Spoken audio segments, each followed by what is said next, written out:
nó giờ ăn lia này ăn lia ở sông Bến Châu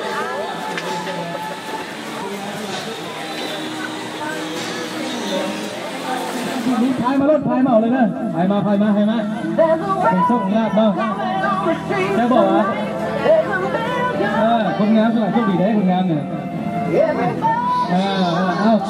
ถ้าดูให้ดูมีอย่างเก่งที่นี่สลัดก็มาสลัดประมาณน้องมิ้นใส่เลยว่าแทนนี่เราปลอบใจเนาะใช่ไหมเนาะ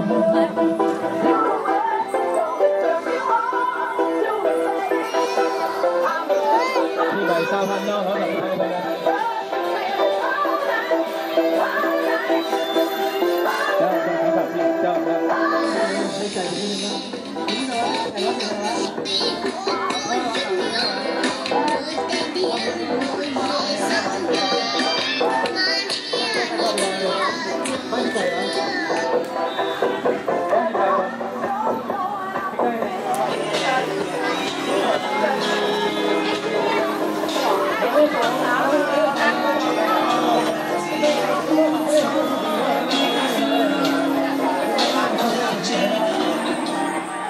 nó giờ ăn lia này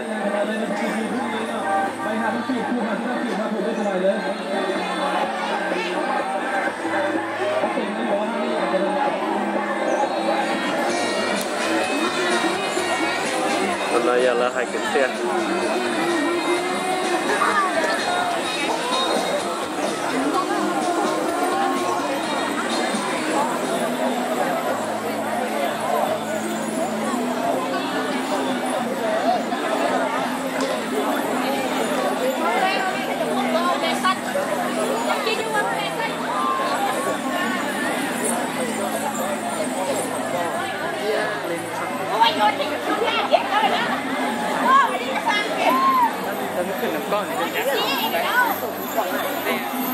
không lo sức